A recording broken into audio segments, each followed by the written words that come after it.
Bismillahirrahmanirrahim. Assalamualaikum warahmatullahi wabarakatuh. Waalaikumsalam warahmatullahi wabarakatuh.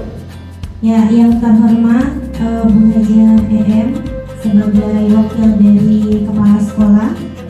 Kemudian yang saya hormati, saya cintai dan saya banggakan teman-teman sekalian yang sudah menyempatkan waktunya untuk datang ke sini. Alhamdulillahirobbilalamin wa bihi nasta'in wa ala umuri dunya waddin. Assalatu wassalamu ala asyrofil anbiya'i wal mursalin wa ala alihi wa sahbihi ajma'in. Alhamdulillah, puji dan puji syukur kita panjatkan kehadiran Allah Subhanahu wa taala karena dengan nikmatnya, nikmat sehat, nikmat iman dan nikmat Islamnya, kita semua dapat berkumpul dalam acara diseminasi penyebaran pemahaman dan penerapan tentang budaya positif. Salawat beriring salam adalah kita curahkan kepada baginda Nabi besar kita Muhammad Sallallahu Alaihi Wasallam. Semoga kita semua sebagai umatnya mendapatkan syafaatnya di akhir zaman. Amin. Baiklah, untuk acara yang pertama adalah pembukaan. Adalah kita buka acara kita pada pagi hari ini yang insya Allah penuh berkah dengan bersama-sama membaca lafaz basmalah. Bismillahirrahmanirrahim. Baiklah, selanjutnya sebelum masuk ke dalam acara inti atau kegiatan inti, akan ada sambutan terlebih dahulu perwakilan dari kepala sekolah. Karena kepala sekolah berhalangan hadir, maka akan digantikan oleh Bu Haja EM. Kepadanya dipersilakan. Bismillahirrahmanirrahim. Assalamualaikum warahmatullahi wabarakatuh. Waalaikumsalam warahmatullahi wabarakatuh. Alhamdulillahirabbil alamin wa bihi nasta'in wa ala umuri dunya waddin. Wassalatu wassalamu ala anbiya mursalin wa ala alihi wa sahbihi ajma'in. Amma ba'du. Pertama-tama marilah kita panjatkan puji dan syukur kehadirat Allah Subhanahu wa taala.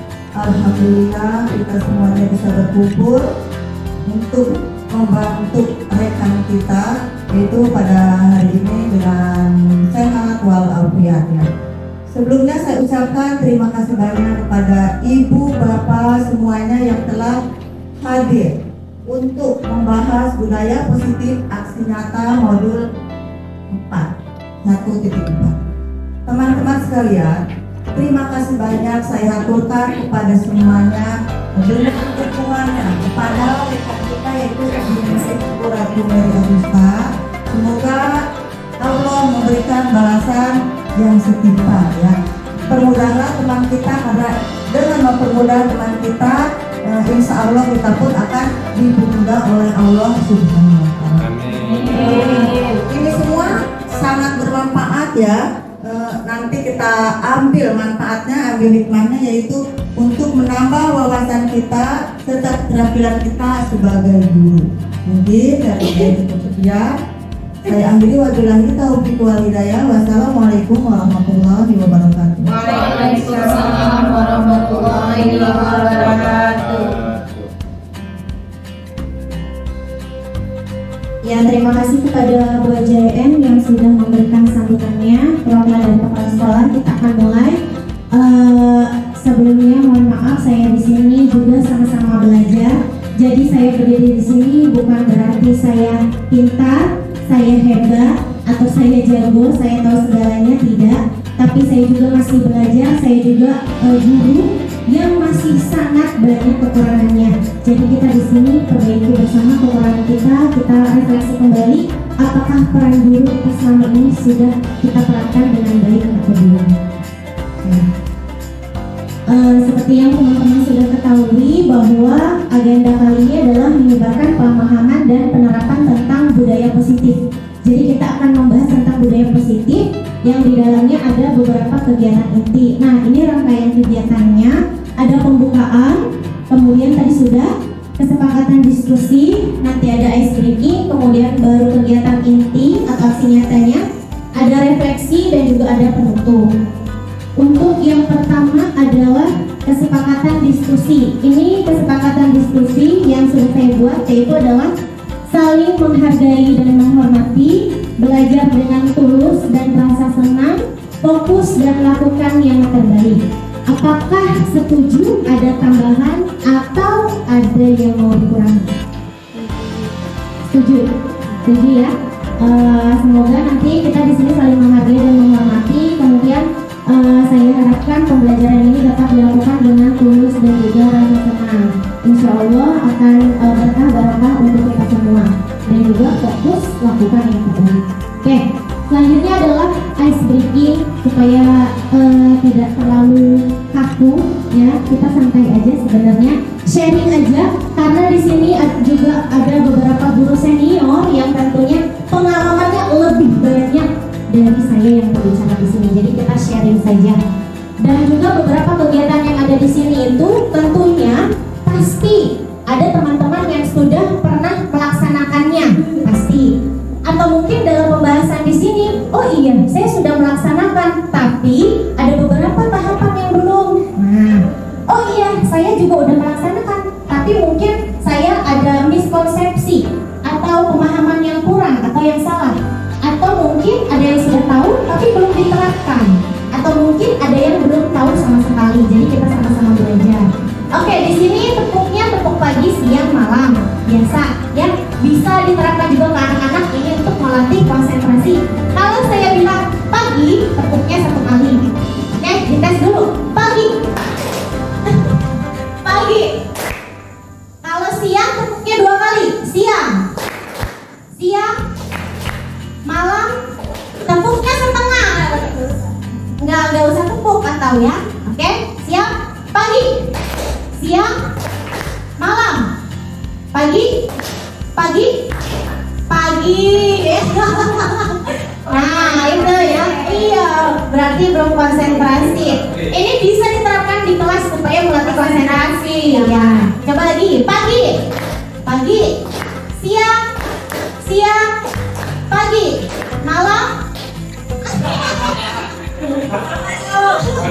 Sarida. Ya itu. Oke. Bu Ida lagi sakit, alhamdulillah menyempatkan untuk datang ke sini. Terima kasih Bu Ida. Ya, itu nanti. Oh boleh Bu Mas, silakan. Mungkin nanti ada beberapa ice breaking. Iya dong, harus ya. Ada beberapa ice breaking lagi, tapi nanti mungkin di tengah atau di akhir. Kalau teman-teman merasa bosan, ice breaking dong, ice breaking boleh. Nanti kita ice breaking dulu.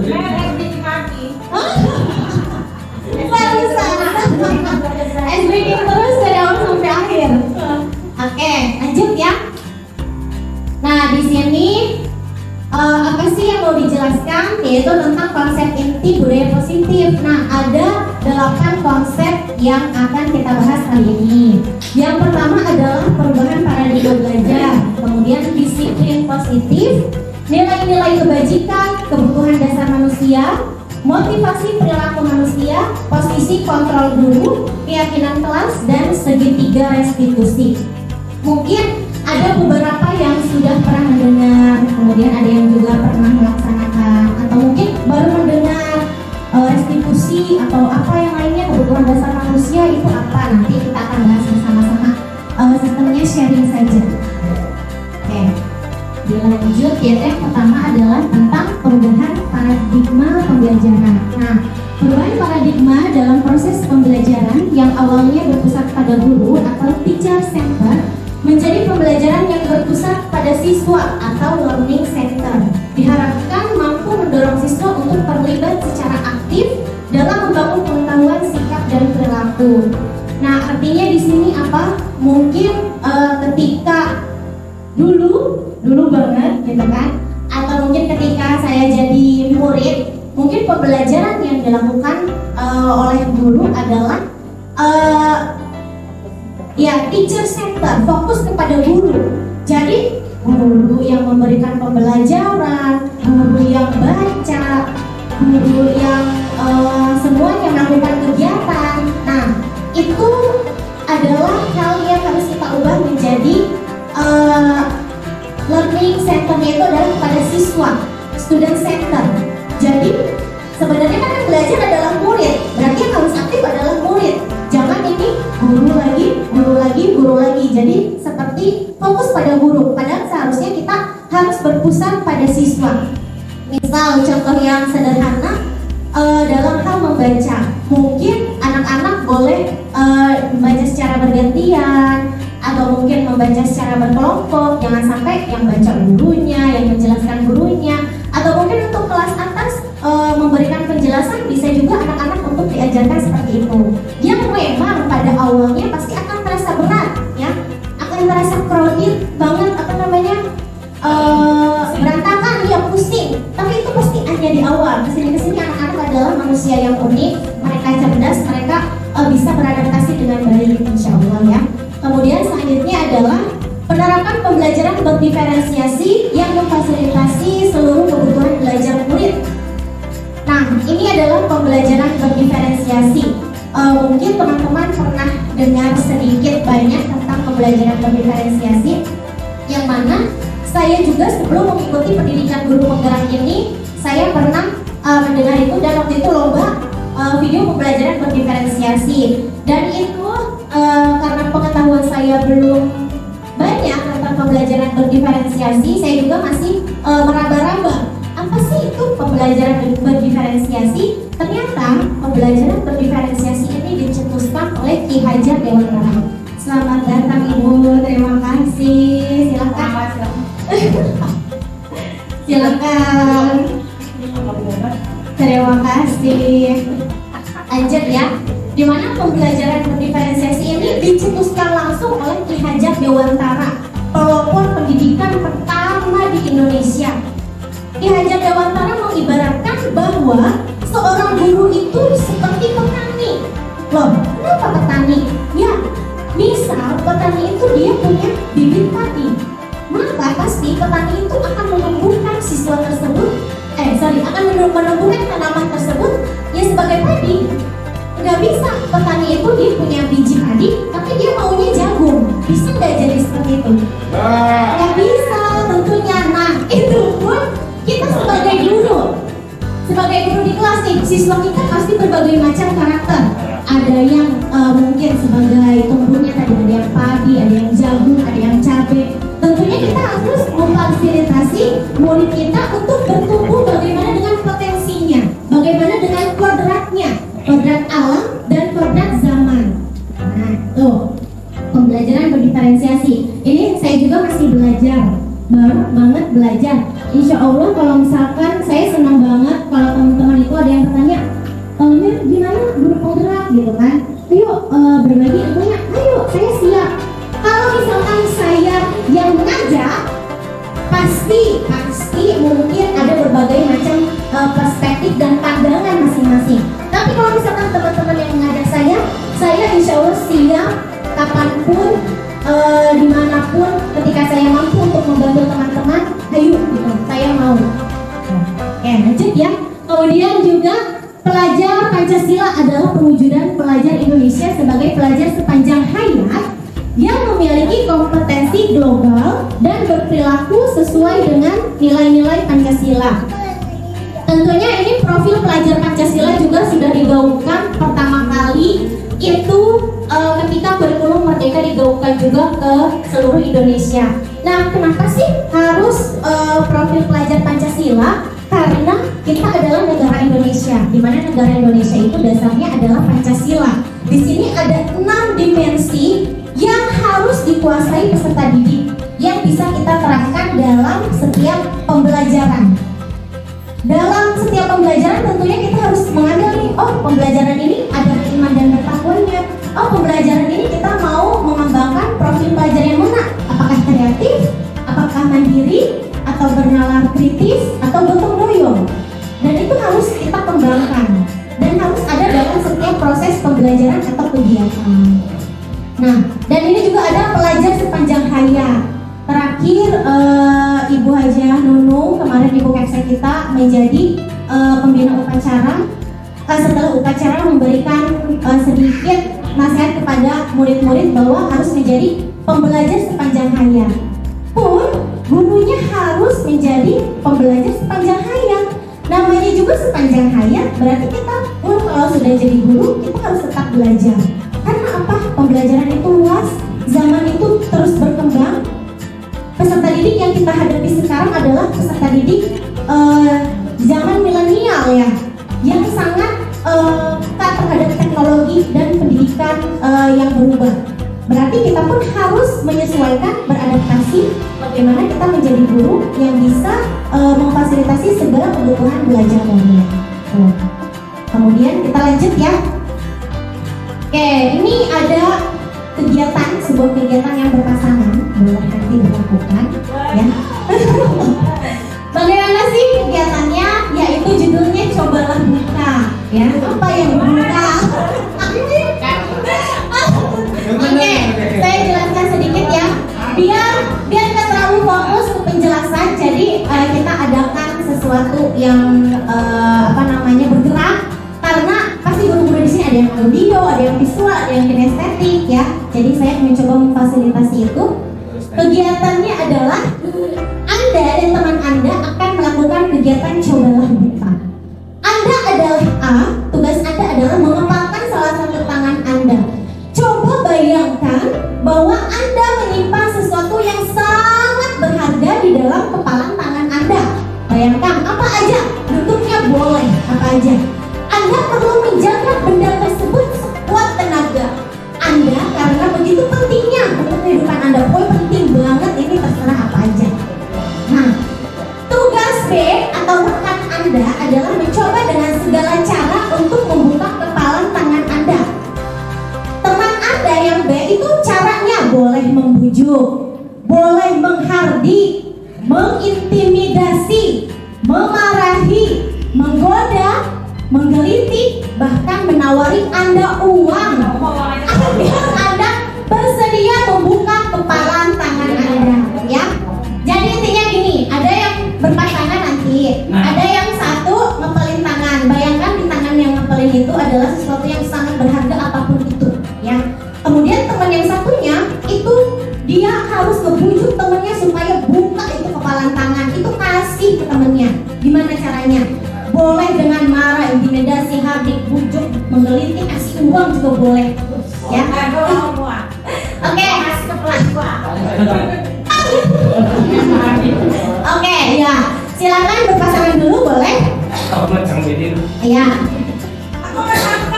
Sama Bunda. Ya. Oke, boleh dimulai dari sekarang. Ya.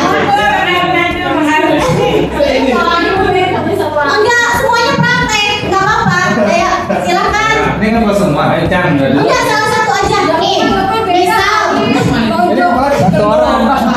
misal padangan yang ngepel, berarti Pak Harun itu yang ngebujuk padangan rayu supaya dibuka. Tapi kalau nggak dibujuk tapi nggak mau ngebuka juga bagaimana? Ya bebas, pokoknya mau dibujuk, mau dibuka, mau enggak bebas. Pokoknya tugas yang satunya ngebujuk supaya dibuka. Kayaknya kalau betul, coba betul. Ya udah, pokoknya lakukan dulu. Ayo. Kayaknya kalau Pak Harun bergetar gue Boleh dari sekarang dimulai. Ya, silakan. Padaman, bukan. Bukan ketraktir. Ini berharap banget.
Benda yang berharga ya. Ini berharga depan mata. Kalau lebih kan bisa Jadi benda yang berharga itu misalkan adalah keluarga boleh di tangan kita, bukan hanya benda tapi mungkin sesuatu yang sangat berharga. Tapi itu hanya simulasi saja ya. Jadi dari kegiatan ini apa kira-kira yang bisa diambil? Ada yang mau? Karakter. Hah? Karakter. Karakter, apalagi? Keinginan. Keinginan apalagi? Apa tuh kira-kira?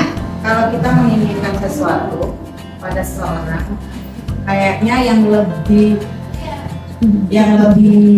berkenan di hati anak itu atau siswa itu adalah dengan cara memberikan bujukan, dengan cara pujian. Seperti tadi Bu Mama dibujuk mau dijajarin, oke. Oke, siap. emas. Siap, ada yang lain? Saya Bu. Oke, boleh. Masya Allah, ini seneng nih kalau pada. Oke. Jadi kalau menurut pendapat saya, kalau kita memiliki keinginan untuk memaksakan kehendak kepada orang lain, hendaknya jangan memakai dengan kata-kata yang menghati, memarahi, ataupun mencemooh sehingga dia harus menuruti keinginan kita. Harusnya kita dengan menggunakan suatu pendekatan yang laluia, artinya bagaimana biar dia istilahnya mengikuti kehendak kita, maka kita harus bisa membujuk dengan kata-kata yang baik, kata-kata yang sopan, kata-kata yang menunjukkan hati. Saya kemarin sempat dihardik pada saat membereskan murid di paduan suara. Padahal itu adalah seorang istilahnya anak murid saya. Saya merasa tersinggung karena merasa dikerasin, tapi saya bersikap dewasa dan itu tidak saya tanggapi. Itu adalah salah satu istilahnya pendekatan yang menyakitkan hati. Itu barangkali. Siap. Oke. Terima kasih, sangat luar biasa sekali. Masih ada yang mau menyampaikan pendapatnya, bebas. Di sini tidak ada benar, tidak ada salah karena kita sama-sama belajar. Ya, setiap orang punya pandangan masing-masing. Ada lagi? Ya tidak ada ya. Jadi kita bahas. Ya, betul sekali apa yang diucapkan. Jika kita tidak mau diperlakukan oleh orang lain seperti itu, maka kita pun tidak boleh memperlakukan orang lain seperti itu, seperti yang disampaikan tadi Pak Haji tadi. Nah, apa hubungannya dengan kita mengepal tangan? Tadi ketika mengepal tangan, keputusan untuk membuka atau menutup tangannya itu ada pada siapa? Ada pada siapa? Hah? Diri sendiri. Diri sendiri, betul, betul. Oke, kita kasih tepuk jempol dulu.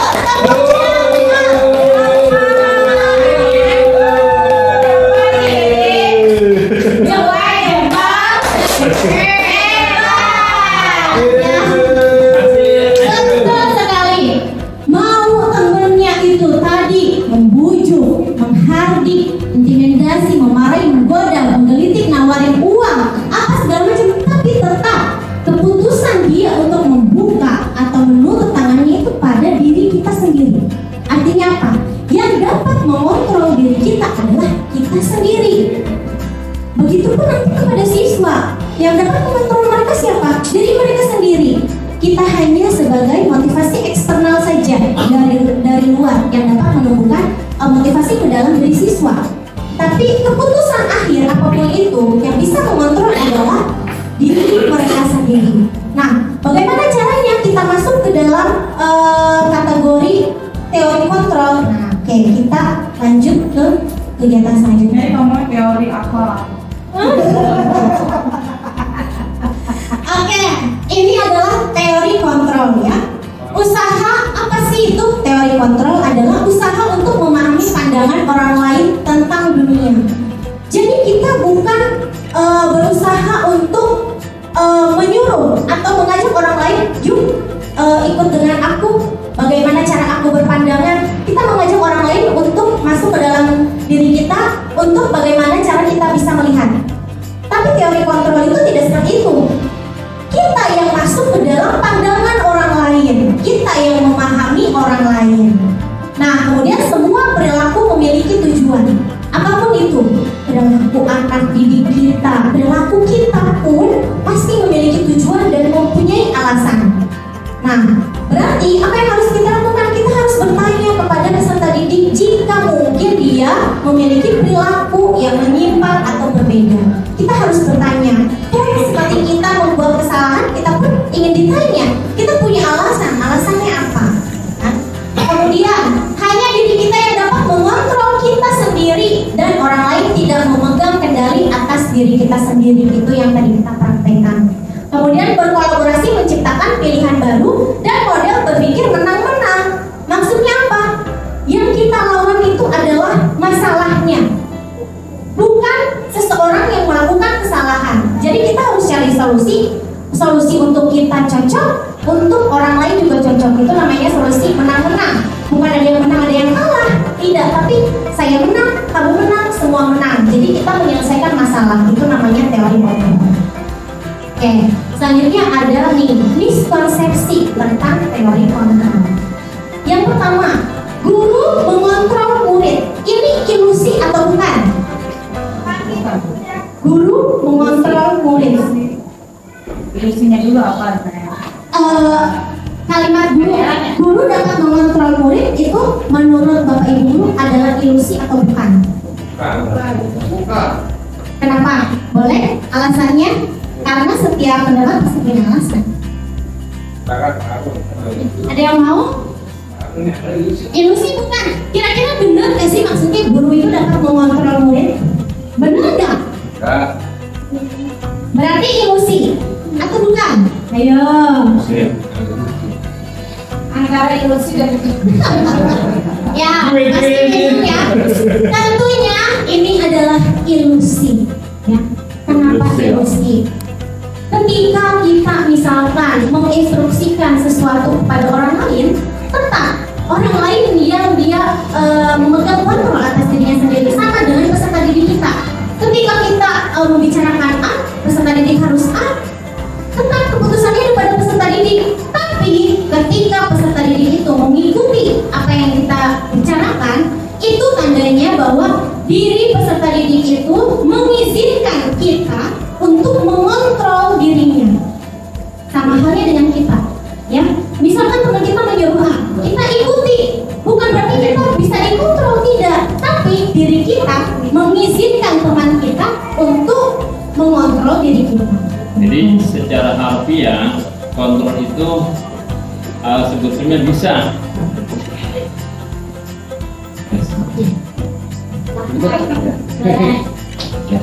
Secara harfiah kita bisa tidak bisa mengontrol jiwa seseorang berdua, tetapi secara umum ya, ketika kita mengadakan suatu proses pembimbingan, maka kita bisa memberikan suatu kontrol terhadap seseorang.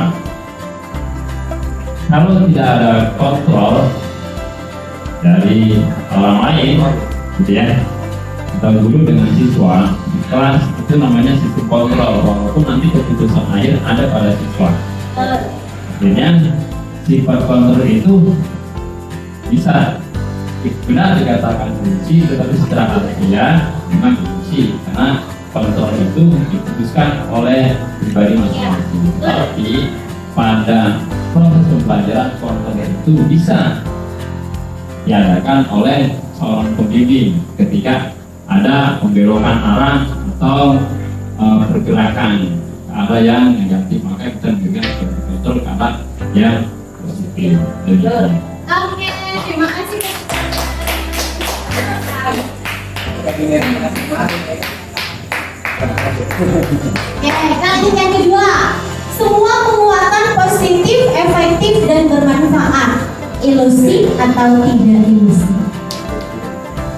Ilusi ya, sebenarnya tadi udah ilusi bahwa kenapa sih kok ilusi? Karena ketika kita memberikan apresiasi tentunya kepada orang lain atau peserta didik, terkadang orang lain atau peserta didik mengartikan itu adalah sebagai sesuatu yang salah. Artinya ketika hanya ada apresiasi, dia mau. Ketika ada penguatan positif, dia mau. Tapi ketika tidak ada itu, dia gak mau. Atau mungkin ketika ada minta nih, pengen dilihat gitu kan, pengen dipuji, dia mau melakukan. Tapi ketika nggak ada minta, dia tidak mau. Ya, berarti itu hanya ilusi. Kemudian ilusi bahwa kritik dan membuat orang merasa bersalah dapat menguatkan karakter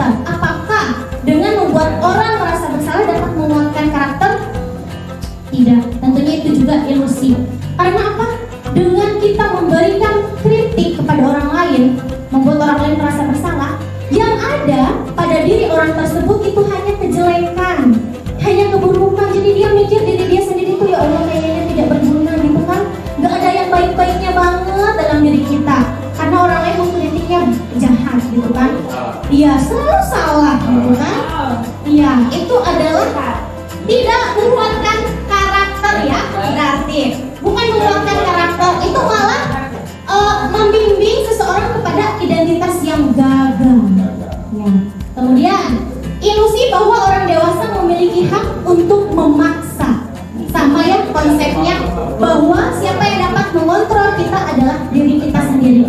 Sama halnya dengan peserta didik, anak-anak yang dapat mengontrol mereka adalah mereka.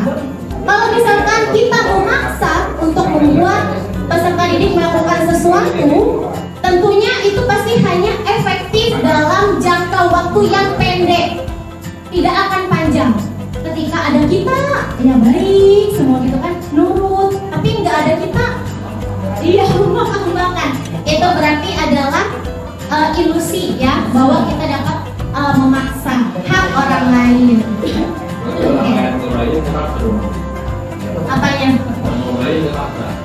Nah, nanti di sini dijelaskan bagaimana teori motivasi yang ekstrinsik dan intrinsik. Nah, ini ada perbedaan antara stimulus respon dan teori kontrol ya. Tadi kalau stimulus respon itu kebutuhan kita sama. Jadi kita kadang setiap orang itu kebutuhannya sama. Peserta didik pandangnya kebutuhannya sama, padahal kebutuhan yang diperlukan itu beda. Kita pun sama sebagai guru, kebutuhan kita berbeda. Tapi kalau teori kontrol itu kita memahami bahwa setiap kebutuhan orang itu berbeda. Kemudian semua orang melihat hal yang sama tadi ya. Tapi kalau di teori kontrol setiap orang memiliki gambaran yang berbeda. Kemudian kita mencoba mengubah orang agar berpandangan sama dengan kita. Itu stimulus respon. Kalau teori kontrol itu kita berusaha memahami pandangan orang lain tentang dunia. Jadi kita yang berusaha masuk ke dalam pandangan mereka untuk mendapatkan kontrol itu. Perilaku buruk dilihat sebagai satu kesalahan. Nah ini ya, kita berperilaku buruk, siswa berperilaku buruk, dilihatnya itu adalah salah.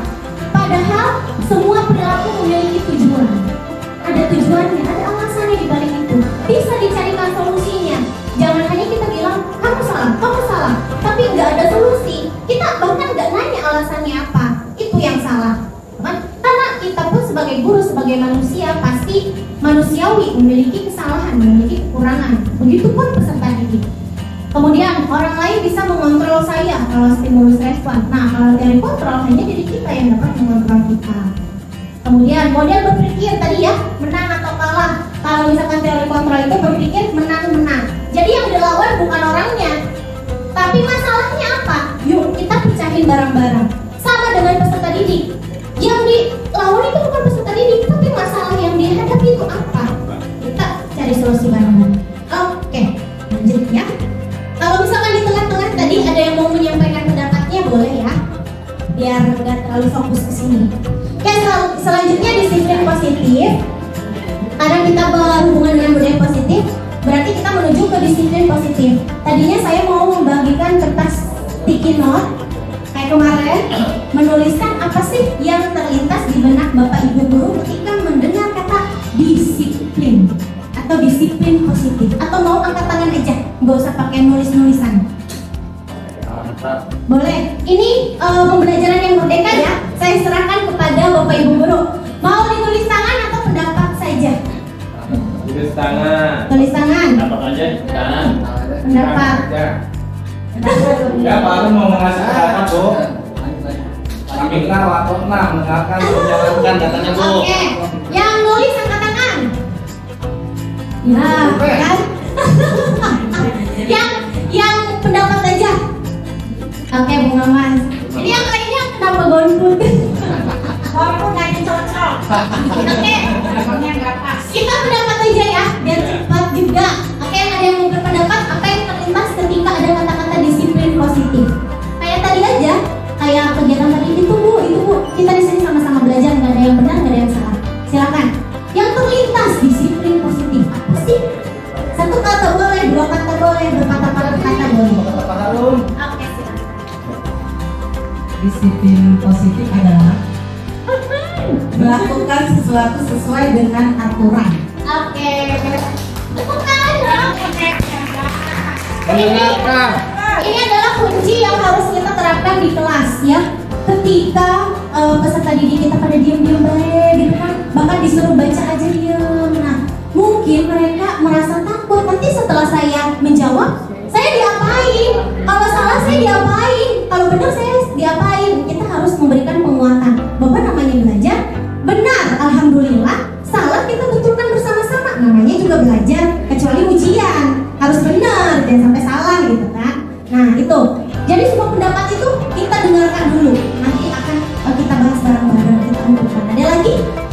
Oke, lanjut lagi, silakan.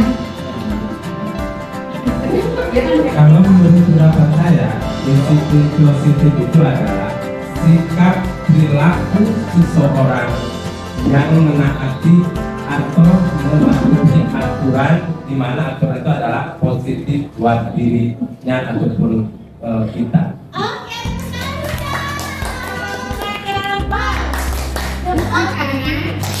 Jempol kiri, dua jempol. kasih jempolnya. Biar semuanya ketularan positifnya. Ada lagi yang terlintas. Satu kata juga nggak apa-apa. Disiplin itu aturan, misal. Disiplin itu, aduh, saya kayaknya kalau dengar disiplin itu langsung kayaknya terikat gitu. Boleh bebas ya, namanya juga pendapat. Ada lagi? Ada, oke, lanjut ya. Ini arti disiplin positif di sini ada 3. Yang pertama, dapat membuat seseorang menggali potensinya menuju kepada sebuah tujuan, sesuatu yang dihargai dan bermakna. Jadi kalaupun ada sebuah peraturan untuk kita disiplin, kita harus menggali tujuannya itu apa sih? Kenapa kita harus disiplin? Adakah di situ nilai yang kita pegang teguh atau tidak? Kita melihat nilainya, manfaatnya untuk kita apa? Kemudian mempelajari bagaimana cara kita mengontrol diri. Tadi ya, dengan adanya disiplin itu, bagaimana sih kita dapat mengontrol diri kita? Kemudian bagaimana menguasai diri untuk memilih tindakan yang mengacu pada nilai-nilai yang kita hargai. Nilai apa yang kita hargai? Kemudian kalau sudah kita hargai, tindakan apa? Kalau kita sudah menghargai suatu nilai, pasti kita akan melakukan tindakan tersebut tanpa adanya peraturan, betul? Betul. Kalau kita misalkan memiliki nilai tanggung jawab pada diri kita, apakah harus ada peraturan dulu baru tanggung jawab? Tidak. Oke, nih, bertanggung jawab terhadap apa yang dilakukannya karena berdasarkan pada nilai-nilai kebajikan universal. Apa sih itu nilai-nilai kebajikan universal? Nanti akan kita bahas.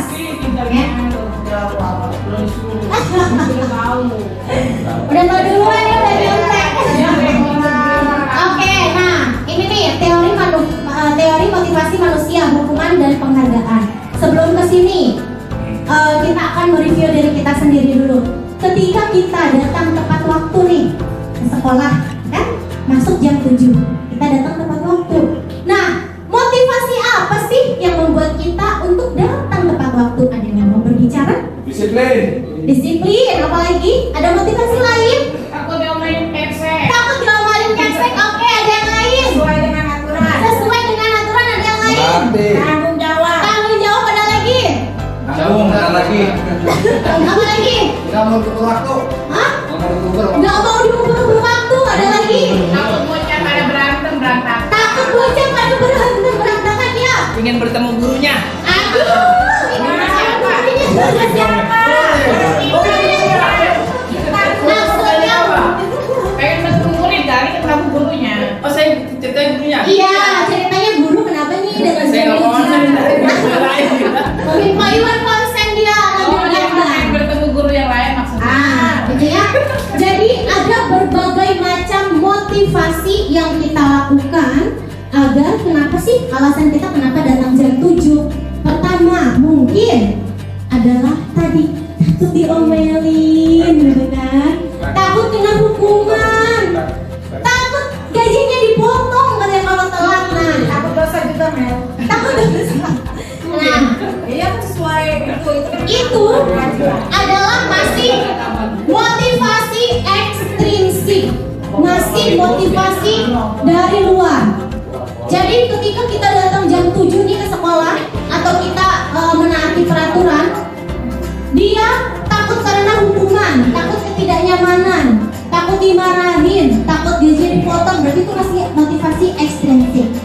Tapi yang kedua, kalau misalkan kita datang jam 7 karena mau dilihat guru lain gitu kan, mau dipuji, wih si itu datangnya tepat waktu terus gitu kan, mau mendapat penghargaan guru terrajin,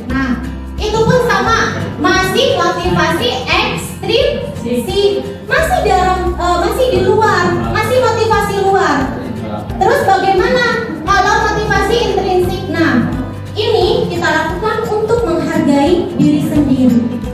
Bagaimana kita menghargai nilai-nilai dari dalam diri kita sendiri. Oh, saya datang pagi karena saya adalah seorang guru. Saya harus guru itu diguru dan ditiru ya. Jadi ingin dilihat peserta didik sebagai contoh, sebagai teladan. Biasa dan pagi. Ya, kalau sudah terbiasa berarti itu nilai-nilainya sudah tertanam untuk tepat waktu. Berarti sudah motivasi intrinsik. Ya, saya kalau dalam tepat waktu akan bisa mengerjakan sesuatu dengan tepat, dengan cepat, tidak perlu waktu. Nah, itu sudah motivasi intrinsik. Berarti dia sudah motivasi dari dalam diri dia sendiri. Nah, saya akan menjadi orang seperti apa apabila saya melakukannya? Yang dipikirkan ini kalau dari motivasi intrinsik. Nanti kalau saya seperti ini, apa yang diri saya akan menjadi seperti apa? Itu sudah motivasi intrinsik dari dalam diri sendiri. Oke, selanjutnya ini ada hukuman, konsekuensi, dan restitusi. Apa sih perbedaannya antara hukuman, konsekuensi, dan restitusi? Nih, kita nih sebagai seorang guru. Oke, kita sebagai seorang guru nih, ketika anak didik kita melakukan kesalahan, apakah kita memberi hukuman, atau kita memberi konsekuensi, atau kita melakukan restitusi? Nah, kalau hukuman itu tidak berencana atau tiba-tiba, misal, ya dia datang telat nih murid kita, kamu telat, kenapa telat? Udah di luar aja. Nah, itu tidak ada persetujuan, tiba-tiba spontan dia dikasih hukuman seperti itu. Lari keliling-keliling lapangan gitu kan. Nah, itu namanya hukuman. Murid Murid yang ada orang berkeliling. Itu nggak kejauh Pak, kalau tidak. Kemudian murid tidak tahu apa yang akan terjadi atau tidak dilibatkan. Jadi dia nggak tahu apa-apa, belum ada persetujuan nih di kelas. Kalau misalkan kamu telat, mau diapain? Belum ada seperti itu, dia udah tiba-tiba dikasih hukuman. Nah, dia nggak akan tahu apa yang akan terjadi, gitu. Nggak ada nilai yang didapatkan. Kemudian, hukuman bersifat satu arah. Satu arah artinya hanya dari si guru tersebut. Ya, tidak ada kesepakatan antara guru dan murid. Kemudian, nah tadi ya, tidak ada kesepakatan atau pengarahan. Hukuman bisa berupa fisik ataupun psikis. Fisik itu kayak tadi, udah kamu lari-lari ke lapangan. Kalau psikis itu kena hati dengan ucapan, kamu itu ya setiap pagi kayak gini aja. Nah, pokoknya dia kita marah-marahin. Nah, itu akan kena psikis. Dasar kamu itu anak yang tidak bla-bla. Nah, itu namanya adalah hukuman. Nah, kalau konsekuensi itu apa sih? Kalau konsekuensi itu terencana atau sudah disepakati. Jadi kita membuat kesepakatan kelas. Kalau kamu melanggar, kamu mau hukumannya apa? Atau apa yang kita sepakati nih? Kalau misalkan ada yang melanggar, nah itu adalah kesepakatan antara guru dan murid. Jadi sudah dibahas, disetujui juga, murid juga tahu hukumannya apa. Ya, bentuk konsekuensi dibuat oleh pihak guru, gitu kan? Ada kesepakatan tapi ya murid tetap dibuat tidak nyaman untuk jangka waktu pendek. Nah, dengan konsekuensi ini, murid tetap akan merasakan tidak nyaman karena mereka tetap mendapatkan hukuman dari tindak konsekuensi walaupun sudah dibicarakan. Baiknya seperti apa? Baiknya kita melakukan restitusi. Apa sih itu? Yaitu menciptakan kondisi bagi murid untuk memperbaiki kesalahan mereka. Jangan misal mereka berbuat salah, kita hanya memberikan hukuman atau konsekuensi, tapi kita tidak mencarikan solusi. Tidak ada solusi dari kesalahannya. Nah, kemudian proses kolaboratif yang mengajarkan murid untuk mencari solusi. Dan ini pun kalau bisa murid yang berpikir sendiri. Kita sebagai guru hanya membimbing dan mengarahkan bagaimana dia bertanggung jawab atas apa yang dilakukan. Membantu murid berpikir tentang orang seperti apa. Kamu mau jadi apa? Kamu mau jadi orang seperti apa? Kita memberikan pertanyaan-pertanyaan yang bermakna sehingga mereka menemukan solusi dari permasalahan itu. Gimana sih caranya melakukan restitusi? Kita akan bahas nanti. Nah, selanjutnya nih ada tebak-tebakan. Tadi kan udah tahu hukuman restitusi itu apa ya? Nah, kira-kira hukuman konsekuensi. Kalau ini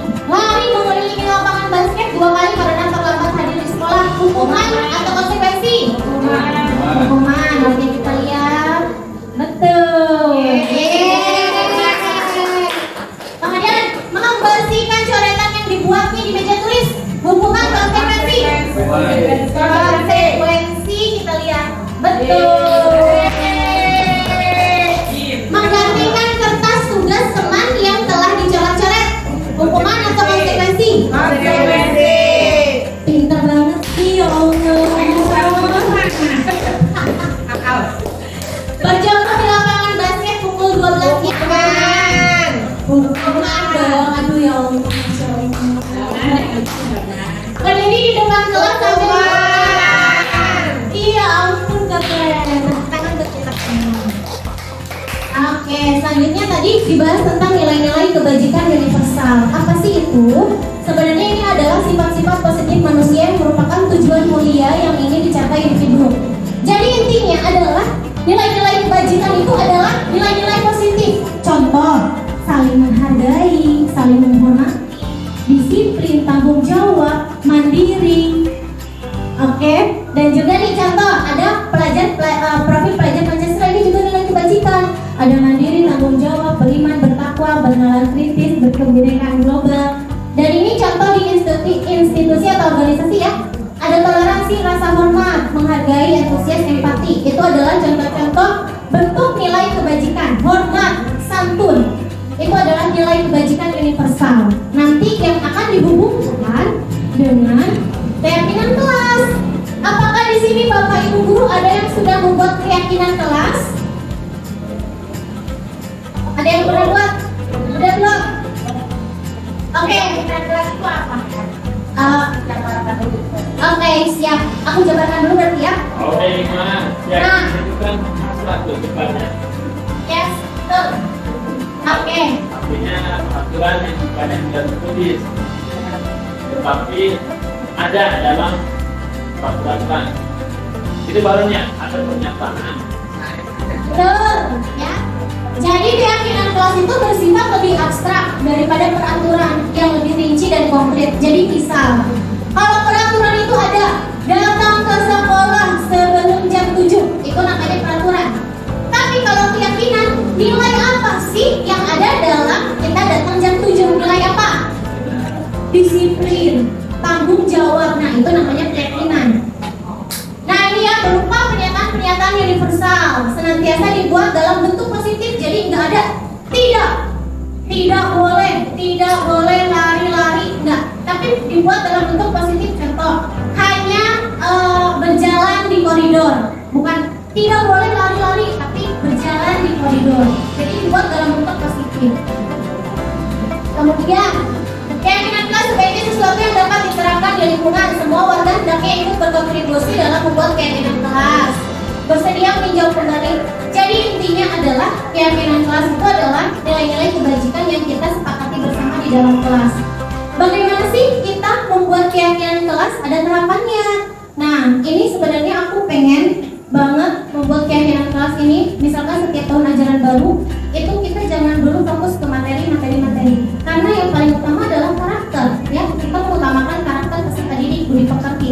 Bagaimana karakter itu dapat terbuat? Kita membuat budaya positif di lingkungan sekolah. Salah satunya dengan apa? Salah satunya dengan membuat keyakinan kelas. Contohnya, kita menggali peraturan-peraturan yang perlu disepakati di kelas. Misal, kalau nanti ada videonya aku contohin, karena kemarin habis buat di kelas, kita akan menggali peraturan dari setiap peserta didik ya. Bisa misalkan dengan menggunakan pendapat atau mungkin maju ke depan satu-satu. Peraturan apa yang mereka ketahui tentang sekolah atau kelas. Kemudian tadi mengubah peraturan-peraturan yang sudah dibuat dengan kalimat positif. Jadi kan misal pasti anak-anak itu, ibu tidak boleh bercanda ketika jam pelajaran. Nah, itu kan ada kalimat negatif. Kita harus ubah kalimat negatif pada kalimat positif.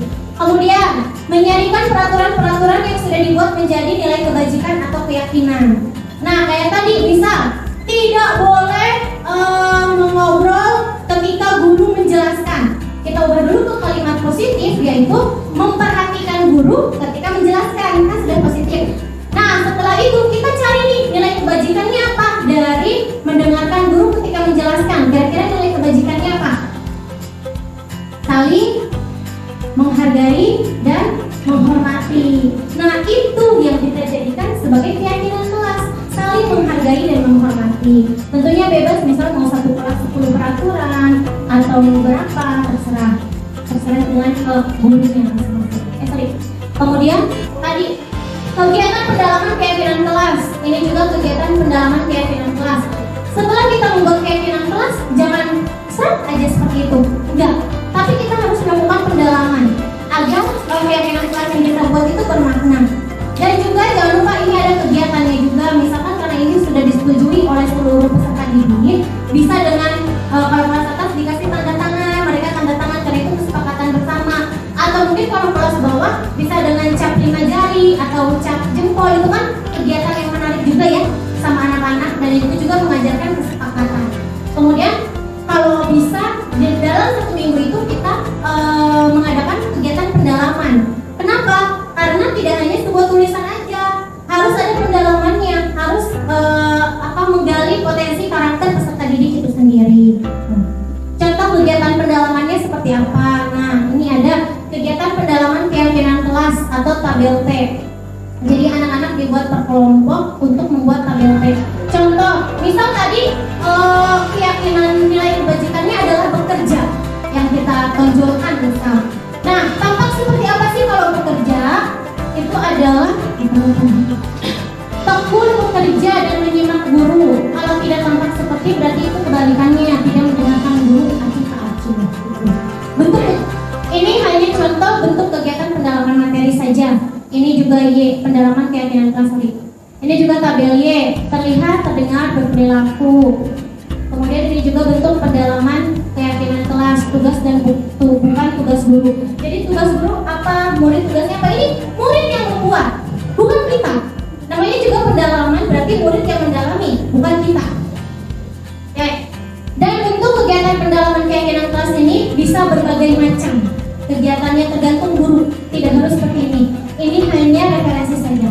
Kemudian ini ada kemarin kegiatan keyakinan kelas maunya materinya di share nanti ke. Oke, siap Bu, ada suaranya ya. Coba Kami aja Bu Mary kita bikin. Itu pakai itu tuh pakai Oke, sebelumnya kita pernah di HP-nya coba tuh. di kelas 6B karena kita membuat peraturan bersama, karena dulu kan pernah Mary kali. Bukan di situ di itu di laptop dideketin mic-nya. Kalau kamu sambil jelasin aja ya, nggak apa-apa, ini secara keseluruhan kok. Jadi sebelumnya nih yang ditempel di sini adalah kesepakatan kelas atau keyakinan kelas. Dan ini bukan berasal dari saya sendiri sebagai guru, tapi ini, keyakinan kelas kita jalani dan yakinin bersama. Karena peraturan keyakinan adalah kesepakatannya berasal dari kita, gitu kan, kita semua. Kami juga menyumbang peraturan yang harus kita sepakati bersama. Jadi kemarin udah bikin, tapi saya ulangi kembali karena ada beberapa tahapan yang ternyata saya sudah pernah melakukan. Tapi ternyata saya melewati beberapa tahapan, dan itu menurut saya tahapannya itu sudah cocok dan harus dijalankan, gitu. Jadi saya ulangi lagi. Nah, jadi yang pertama itu kalau di kelas 6B ini diterapkannya, jadi saya berusaha menggali setiap orang, satu orang berpikir tentang peraturan sekolah. Bagaimana sih sekolah itu nyaman buat kamu? Bagaimana kelas itu nyaman menjadikan lingkungan belajar? Jadi setiap orang berpikir, tidak boleh berbicara misal, tapi mereka belum ini. Nah, kalau saya suruh anak-anak maju menuliskan. Jadi kalau temannya udah nulis, misalkan tidak boleh bercanda ketika guru menjelaskan, teman-teman yang lainnya nggak boleh nulis itu lagi. Cari lagi peraturan yang lain karena peraturan itu banyak. Nah, ini boleh divariasikan. Kalau kelas 1 kan nggak mungkin maju satu-satu gitu kan. Kalau kelas bawah boleh. Iya, boleh misalkan dengan perkataan. Misalkan angkat tangan, Ibu, saya nggak boleh ini. Dan ini bebas ya. Masih boleh kalimat negatif, boleh kalimat positif, boleh. Nah, abis nih udah sampai yang waktu itu datang 16 siswa. Udah peraturan sampai 16 dan itu berbeda-beda. Kemudian dari 16 ini dibaca dulu tuh. Tidak mencoret-coret meja, masih negatif, nggak apa-apa semuanya. Tidak membuang sampah sembarangan, ada yang tulis. Tidak boleh berisik saat jam pelajaran. Nah, oke. Nah, setelah ini tadi tahapannya yang negatif kita ganti menjadi positif. Contoh tadi ada yang tulis tidak boleh buang sampah sembarangan Bu. Nah, kita ganti menjadi positif, yaitu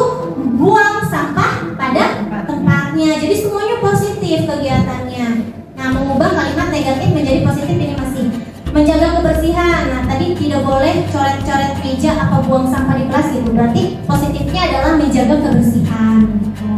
Tidak boleh berisik saat jam pelajaran. Positifnya harus apa? Aku tanya tuh.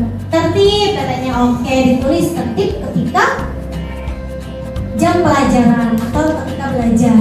Nah, setelah kita ubah menjadi kalimat positif nih semuanya. Kalau yang tadinya positif nggak usah kita ubah lagi. Tetap aja positif. Dibaca lagi bareng-bareng. Dan ini hanya tahapan aja ya. Bentuk kegiatannya nggak harus kayak gini sama dibaca, ditulis, enggak. Beda-beda sesuai dengan karakter masing-masing. Nah, setelah itu kita cari nih nilai-nilai kebajikannya apa yang mau kita terapkan. Misal tadi kayak, nah yang pertama menjaga kebersihan kelas. Apa nilai kebajikan yang kita ambil? Berarti tetap menjaga kebersihan, nilai kebajikannya. Kemudian mendengarkan guru ketika menjelaskan nilai kebajikannya apa sih dari situ? Harus saling menghormati, ya, dan menghargai. Nah itu. Kemudian dibaca lagi. Nah setelah dibaca, tidak sampai di situ. Sebenarnya melakukan kegiatan pendalaman keyakinan kelas itu tidak harus dilakukan dalam waktu itu.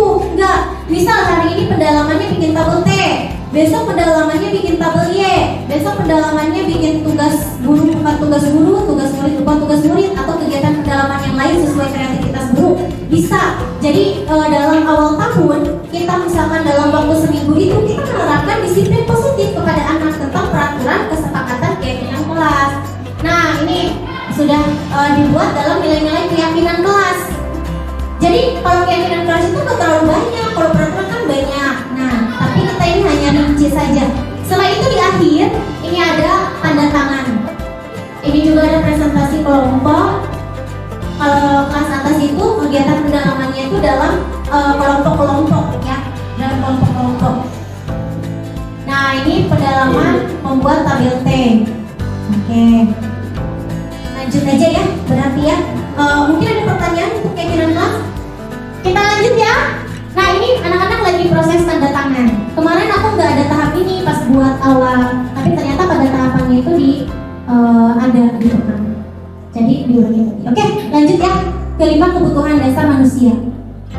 Ternyata setelah diteliti, manusia itu termasuk anak didik kita ataupun kita itu harus memenuhi 5 kebutuhan dasar. Apa sih 5 kebutuhan dasar itu?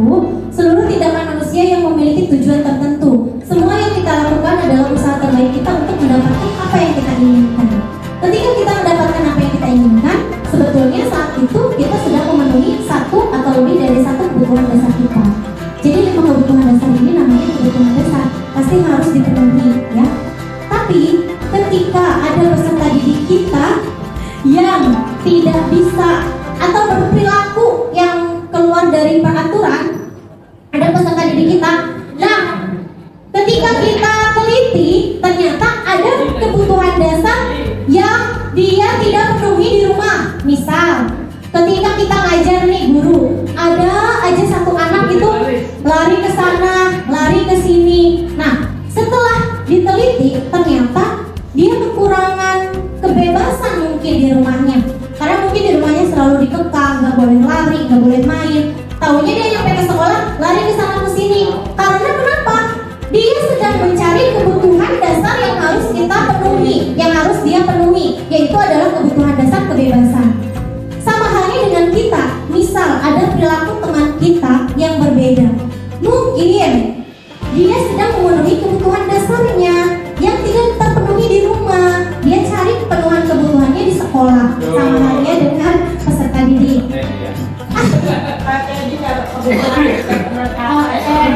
Apa sih kebutuhan dasar itu? Ada 5. Yang pertama adalah kebutuhan bertahan hidup. Itu berhubungan dengan fisiologis, misalnya kesehatan, rumah, makanan, pakaian. Nah, itu adalah kebutuhan bertahan hidup, kebutuhan dasar. Kemudian kebutuhan kasih sayang dan rasa diterima. Nah, kalau ini adalah disayangi dan diterima, mendapatkan kasih sayang. Kalau misalkan ada peserta didik kita yang caper gitu kan, berarti dia sedang memenuhi kebutuhan dasarnya. Dia kurang kasih sayang mungkin di rumahnya, dia ingin memenuhi itu di sekolah kepada bapak ibu gurunya. Kemudian ada kebutuhan penguasaan.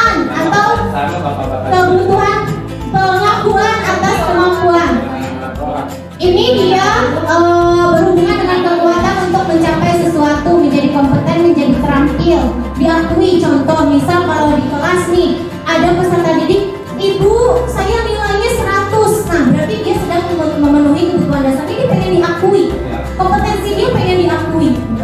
Kemudian ada kebebasan, tentu ya, kita pun sama, kebutuhan kita adalah kebebasan. Contohnya adalah kebutuhan kemandirian, otonomi, bebas untuk memilih, ya, memiliki pilihan, mampu mengendalikan. Kemudian kesenangan, ya, sama, kita pun sebagai guru membutuhkan ini karena ini kebutuhan dasar manusia. Murid pun sama. Misal kalau di kelas, ibu bosan belajarnya, berarti dia ingin memenuhi kebutuhan dia adalah kesenangan. Kesenangannya belum terpenuhi, makanya dia bilang bosan. Jadi bosen. Speaking mau teman siap. Kita suruh joget. Oke, lanjut aja ya, biar ini ya. Oke, kita akan menganalisis kebutuhan dasar ini pada satu kasus. Dinda seorang anak kelas 3 SD, begitu tiba di rumah, pulang dari sekolah menangis dan mengadu pada ibunya bahwa dia benci pada Ibu Rani, gurunya. Ini kasus ya. Menurut Anda, kebutuhan apa yang berusaha dipenuhi oleh Dinda jika jawabannya seperti ini? Jadi ada si Dinda nih 3 SD, dia pulang ke rumahnya dia nangis sama ibunya ngadu, ibu aku gak mau sama Ibu Rani. Nah ibunya nanya, kenapa kamu gak mau sama Ibu Rani? Kalau jawabannya seperti ini, ibu guru tidak menyapa aku hari ini padahal aku pakai jepit rambut baru. Kira-kira dia kebutuhan apa yang perhatian dia pengen penuhi? Perhatian. Iya, betul. Keberadaannya. Ya, perhatian dan dipuji berarti dia sedang memenuhi kebutuhan dasarnya tentang cinta dan kasih sayang. Kalau misalkan alasannya gini, aku sebel, gambarku tidak rapi, malah ibu guru nunjukin ke teman-temanku di depan kelas. Kebutuhan apa kira-kira yang ingin dia penuhi? Tadi penguasaan, ini kemampuan dia, kompetensi dia dalam menggambar, dia pengen diakui gitu.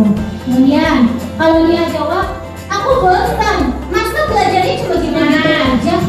Ya coba dicek, bosan ternyata. Satu lagi, ibu guru bilang, aku tidak boleh bersenandung sewaktu mengerjakan tugas. Katanya kelas harus tenang, tidak ada suara, kan nggak seru. Kalau nggak seru, iya, kesenangan. Jadi setiap alasan itu pasti mereka punya kebutuhan dasar yang ingin mereka penuhi, ya. Jadi kalau kita sudah bisa menganalisis kebutuhan dasar, kita akan bisa menghadapi atau mencarikan solusi bersama. Ternyata dia mungkin lagi cari kebutuhan kesenangan, sama halnya dengan kita ya. Kita bisa menganalisis teman kita sendiri. Oke? Kebutuhan mana kira-kira yang sedang ingin dipenuhi? Oke, ini menjelang terakhir ya. Habis ini ada segitiga restitusi. Di sini adalah posisi kontrol guru. Nah, ini adalah penting juga. Kita akan menganalisis kita itu posisi gurunya ada di mana sih? Kita itu gurunya itu posisinya sebagai apa sih? Yang pertama ada posisi kontrol guru penghukum. Oke, penghukum itu seorang penghukum bisa menggunakan hukuman fisik maupun verbal. Orang-orang yang menjalankan posisi penghukum senantiasa mengatakan bahwa sekolah memerlukan sistem atau alat yang dapat lebih menekan murid-murid lebih dalam lagi. Jadi kalau penghukum itu dia memberi hukuman. Nah dari caranya juga agak keras ya. Kamu itu setiap hari terlambat, kerjaan kamu terlambat mulu, tiap hari gini lagi, ngapain aja di rumah? Nah itu namanya penghukum. Selalu menghardik, ya menghakimi. Oke. Selalu menekan, tertekan. Kemudian ada posisi kontrol yang kedua, pembuat rasa bersalah. Pada posisi ini biasanya guru akan bersuara lebih lembut. Pembuat rasa bersalah akan menggunakan keheningan yang membuat orang lain merasa tidak nyaman, bersalah atau rendah diri. Contohnya, ayolah, nanti kamu gak mau bantu ibu, kamu gak kasihan nih sama ibu, kan? Kayak gitu. Nah itu membuat peserta didik kita merasa bersalah. Nah coba nanti kita analisis ya, kita ada di posisi kontrol yang mana? Bisa 1, 2, atau lebih. Kemudian ada posisi kontrol guru sebagai teman.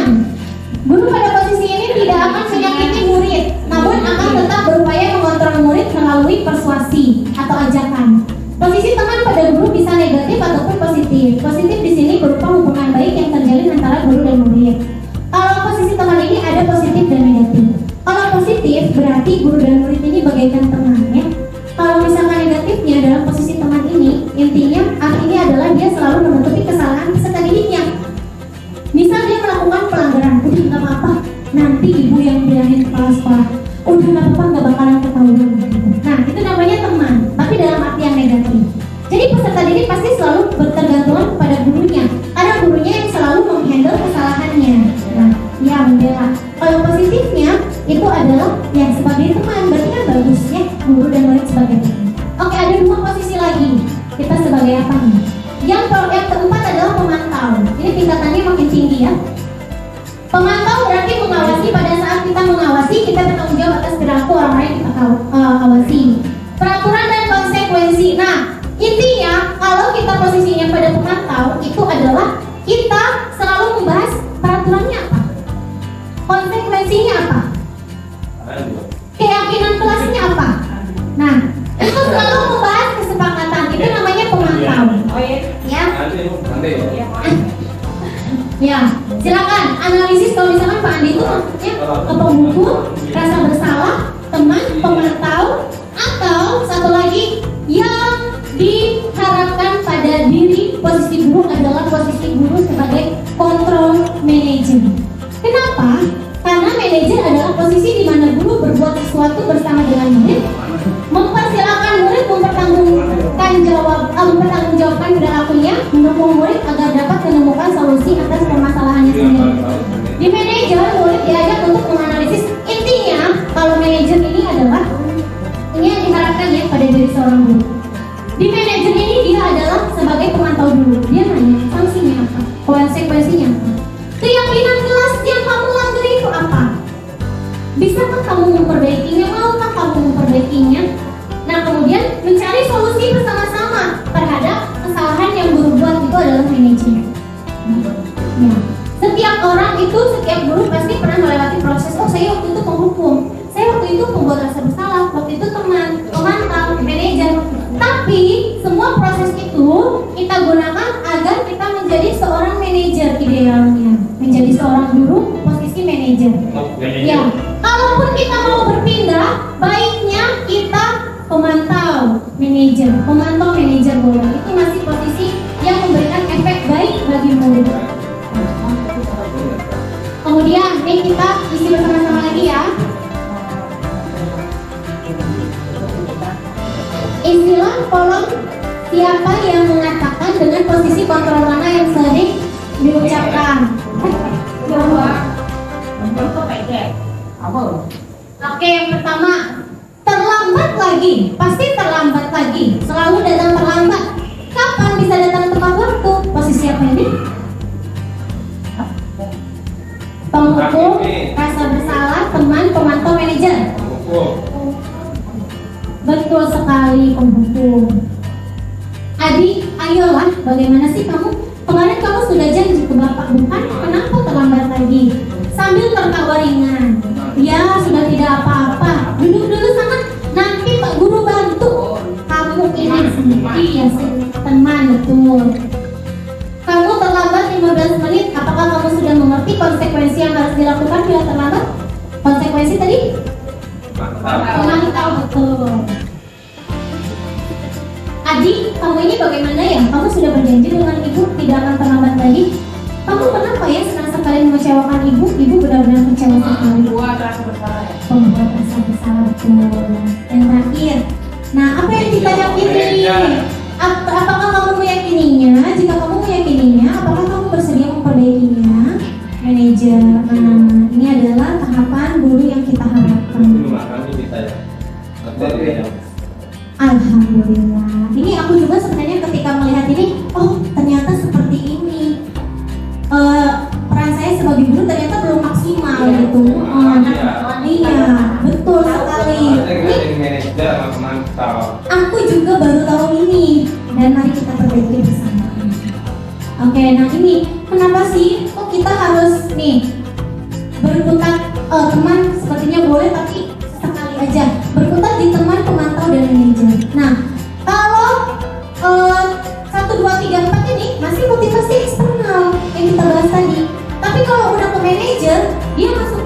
motivasi intrinsik. Ya. Kemudian nih, identitas gagal kepada peserta didik kalau kita sebagai penghukum dan pembuat rasa bersalah. Perilaku kontrolnya itu masih negatif. Tapi kalau udah identitas berhasil dan sukses, perilaku kontrol positif itu di posisi teman dan pemantau. Kalau di sini udah dia kontrol diri, udah tingkat atas gitu kan. Nah, apa sih guru berbuat apa? Kalau penghukum nih menghardi, menunjuk-nunjuk, menyakiti, menyindir, itu posisi penghukum. Berceramah menunjukkan kekecewaan mendalam, membuat rasa bersalah. Membuatkan alasan-alasan untuk muridnya, itu teman. Menghitung dan mengukur, itu pemantau. Nah, kalau manajer itu mengajukan pertanyaan-pertanyaan bermakna tadi. Bahkan di pertanyaan itu kita nggak ngasih solusi. Kita yang akan membantu peserta didik menemukan solusi atas masalah dia sendiri. Ya, bukan kita yang memberikan solusi, tapi mereka. Kalau masalah begini nih, anak tuh ada di kelas 3B, mau ngapain, mau nulis, mau ngapain, itu kita kalau misalnya sebagai kontrol manajer seperti apa yang akan terjadi kepada dia. Masanya udah berkali-kali nggak dilaksanain juga. Nah, ini pasti nanti ada tahapannya nih, ada tahapannya. Kalau kita mau jadi manajer, tahapannya apa sih? Ada nanti, tenang ya, kita carikan solusinya. Kalau ini guru berkata tuh, kalau kamu tidak melakukannya saya aman, kamu sudah mengecewakannya. Ini kalau ini yang tadi ya, pertanyaan-pertanyaan reflektif. Nah, hasilnya apa? Kalau kita jadi penghukum, nih peserta didik akan memberontak, mendendam, menyalahkan orang lain. Kalau kita sebagai penghukum, kalau membuat rasa bersalah, menyembunyikan, menyangkal, berbohong peserta didiknya. Kemudian kalau kita teman, peserta didik akan ketergantungan karena apa? Kita selalu nolongin, kan? Kemudian pemantau menyesuaikan bila diawasi. Kalau ada gurunya, kalau nggak ada, tapi kalau udah manajer dia akan menguatkan watak atau karakter karena udah motivasi. Nah ini ya, murid berkata apa, kemudian dampaknya juga tadi ya. Kemudian kita lanjut aja ke terakhir. Alhamdulillah ini udah terakhir ya. Segitiga restitusi. Ya, oke. Nah tadi ada pertanyaan nih Pak Haji, tadi gimana sih Bu? Aku mau jadi seorang manajer nih, ada peserta didik yang kayak gini. Kita akan menerapkan segitiga restitusi. Segitiga restitusi adalah proses menciptakan kondisi bagi murid untuk memperbaiki kesalahan mereka, sehingga mereka bisa kembali pada kelompok mereka dengan karakter yang lebih kuat. Bukan misalkan mereka salah kita panggil, dia balik lagi ke kelompoknya dengan kondisi merasa bersalah, tidak berguna, sedih. Bukan itu yang kita harapkan. Dia kembali ke kelompoknya lagi, ke teman-temannya dengan karakter yang lebih kuat, sudah memperbaiki diri. Ya, restitusi juga merupakan proses kolaboratif yang mengajarkan murid untuk mencari solusi untuk masalah mereka dan membantu murid berpikir tentang orang apa yang mereka inginkan dan bagaimana mereka harus memperlakukan orang lain. Gitu, ya. Ada tahapannya, namanya segitiga. Berarti yang pertama tahapannya adalah kita harus menstabilkan identitas. Kata Pak Haji tadi, gimana tuh ada anak begitu? Kita panggil dulu anaknya, kita ajak ngobrol. Dan posisi seorang manajer bukan yang atau gimana sih kalau kemarin aku udah bilang kayak gitu, enggak. Tapi posisi dengan kita sebagai teman, tapi kita merangkul gitu nadanya. Nah, kita apa yang harus dilakukan setelah dipanggil? Kita akan menstabilkan identitas. Bagian dasar dari segitiga bertujuan untuk mengubah identitas anak dari orang yang gagal karena melakukan kesalahan menjadi orang yang sukses. Nah, kita tanya, kamu tahu nggak dipanggil bapak kenapa kesini? Kan? Nggak tahu Pak.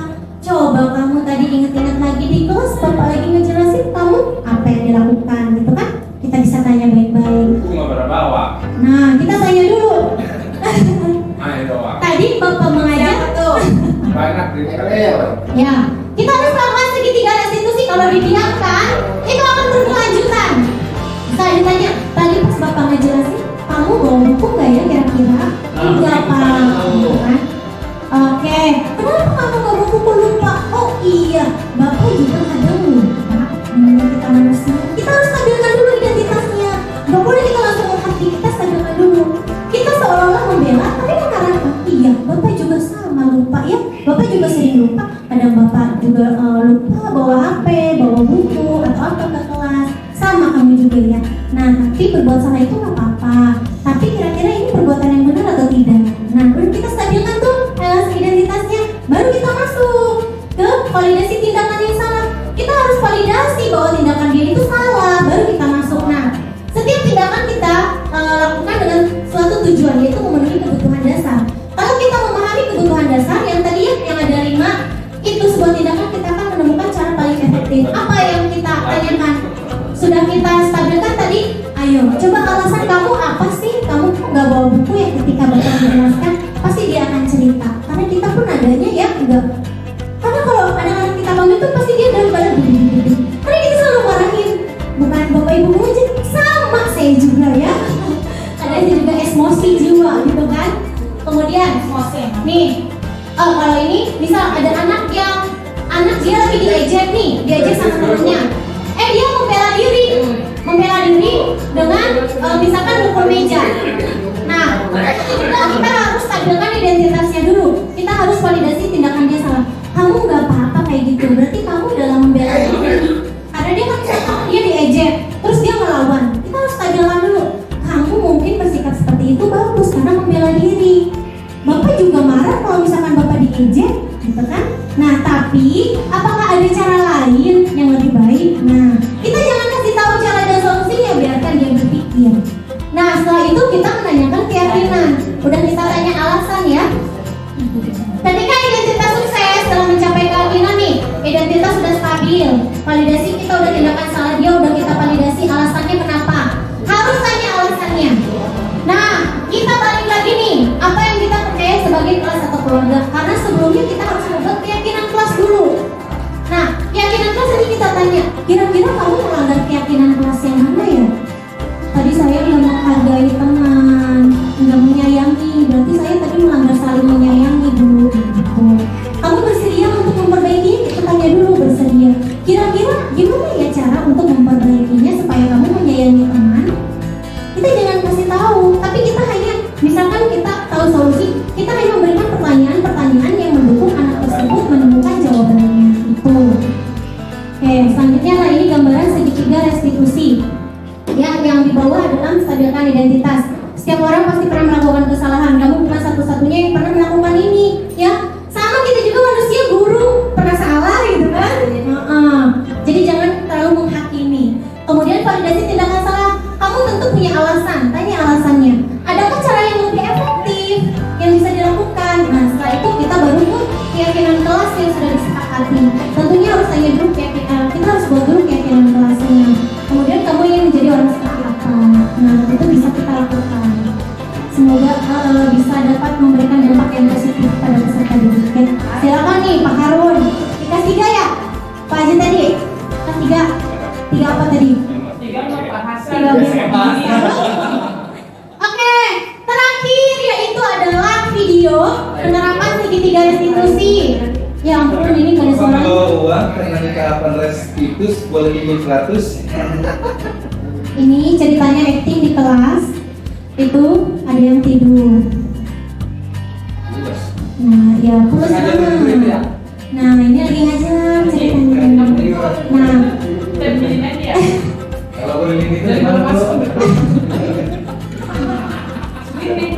Nah, ini Kaila nggak langsung aku marahin, tapi Kaila aku tegur baik-baik, aku kasih pertanyaan, dia nggak bisa jawab, aku suruh cuci muka. Nah, ketika di jam lain, aku melakukan segitiga restitusi. Yang pertama menstabilkan identitas. Saya mengantuk di dalam kelas, kata Kaila. Saya tertidur. Terus saya tanya, ya pasti setiap orang kalau sudah mengantuk inginnya tidur ya, pasti ya. Kalau sudah mengantuk ingin tidur. Apa yang kamu rasakan? Maafkan saya Bu. Gitu ya. Oke, ini validasi. Nah, terus validasi tindakan yang salah itu mengucapkan tadi karena dia tidur, iya. Untung kamu tadi tidur, ibu panggil kamu masih bangun. Coba kalau ibu kasih pertanyaan kamu tidur aja gitu kan, itu kan maksudnya sikap yang jelek banget gitu kan. Harus validasi tindakan. Nah, kita tanya alasannya apa, main HP gitu kan. Iya, pastinya kalau main HP ngantuk jadinya. Tapi itu di depan umum dia tersinggung. Jangan di depan umum, ini nggak di depan umum. Iya, ini sendiri berdua. Nah, ini tentang menanyakan keyakinan. Udah kita validasi, kita tanyakan keyakinan. Kamu bersedia untuk memperbaikinya? Nah, kita tanya apa sih caranya, gimana? Tidur lebih awal, tidak melewati. Terus aku tanya tuh, ya, untuk kita apa? Menggali ya. Apakah di rumah ada yang bisa membantu kamu? Dia bilang ada, mama dan ibu, mama dan bapak. Terus saya bilang, baiklah, ibu akan menghubungi mama kamu untuk membantu rencana kamu nih, supaya kamu gak tidurnya malam. Nah, itu udah Kaila. Kaila. Oke. Satu lagi ya. Satu lagi. Nah, kalau ini ngobrol. Oh dia yang ngobrol ya? Itu ada Fitri sama siapa? Nah, gue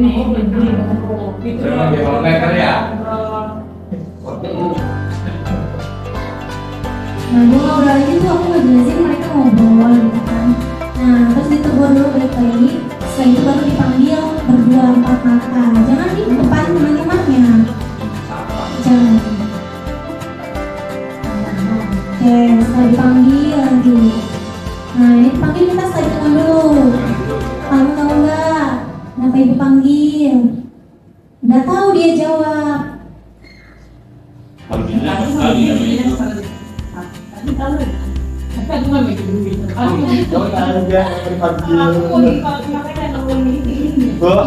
dia nggak minta maaf tuh. Dia ikut berbicara. Nah, aku bilang kesalahan itu adalah hal yang manusiawi.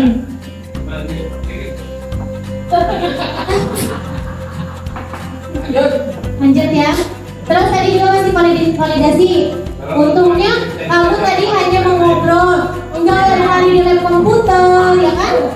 Enggak keluar dari tempat duduk gitu. Nah, ternyata sekali tanya alasannya, tadi siapa itu kebingungan, dia ketinggalan informasi. Jadi Fitri itu ternyata bukan mau ngobrol, tapi membantu temannya. Oh, ternyata seperti itu. Tapi yang kamu lakukan tetap itu dapat mengganggu teman yang lain, ya. Nanti teman-temannya nggak mendengarkan penjelasan ibu. Oke, berarti sudah melanggar kesepakatan kelas yang sudah diyakini. Kira-kira kesepakatan kelas yang mana? Kita harus tanya ya, tetap. Kira-kira keyakinan kelas mana yang dilanggar, kesepakatan mana yang dilanggar, bersedia memperbaikinya, bagaimana caranya?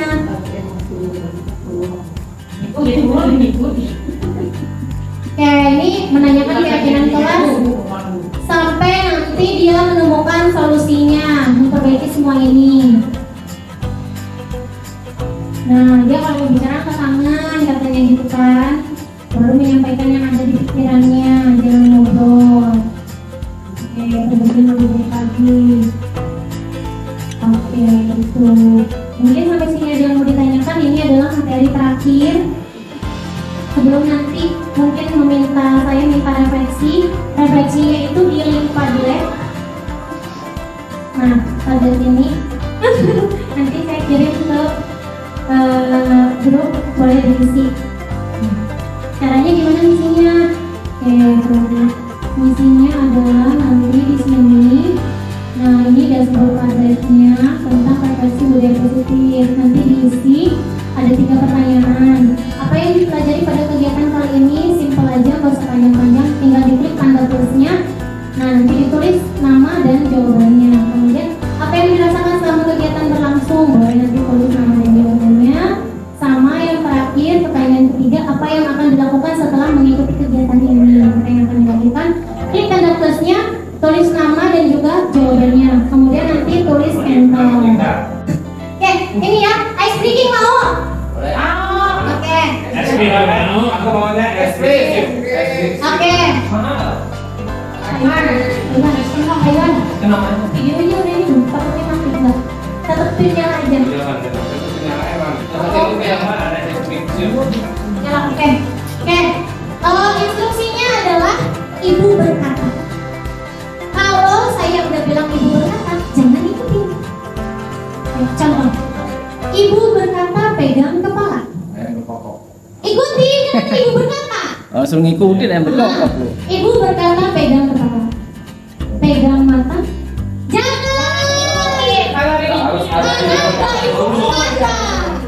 Ya, siap? Kalau saya tahu namanya. Oke. Ibu berkata pokoknya. Ya, kalau ibu berkata ikutin instruksinya. Kalau ada ibu berkata, kalau nggak ada ibu berkata jangan ikutin. Cuekin aja. Kalau ibu nyemplung gimana bu? Siap? Oke. Ibu berkata pegang telinga.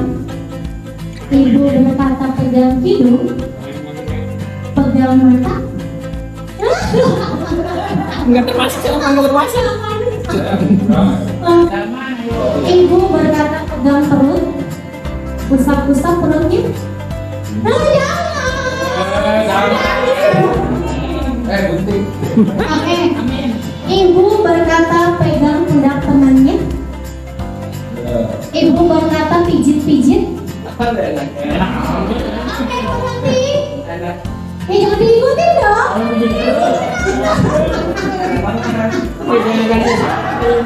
Ibu berkata pegang. Oke, ibu berkata berdiri. Ibu berkata berdiri. Pulang. Ibu berkata angkat tangan kanan. Angkat tangan kiri. Ibu berkata angkat tangan kiri. Turunkan dua-duanya. Gunyang nih. Mama aja maunya. Kita cari pemenangnya aja ya. Jadi yang kalah duduk. Nah, oke. Duduk lagi. Baru mulai. Ya, baru mulai ya. Ibu berkata pegang kepala. Ibu berkata pegang telinga. Ibu berkata pegang hidung. Ibu berkata pegang perut. Usap-usap perutnya. Iya. Ibu berkata keluar dari kursi. Oke. Tidak begini. Ibu berkata maju satu langkah. Mundur satu langkah.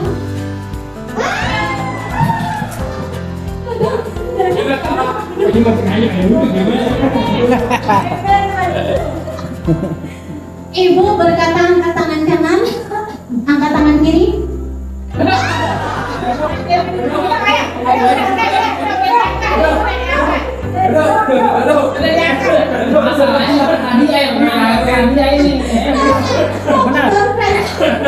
Ibu berkata angkat kedua tangan, lambaikan. Ibu berkata lambaikan tangannya.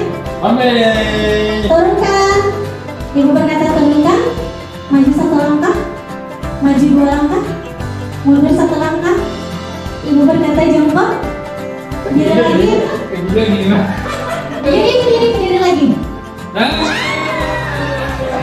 Udah ngomong aja gitu.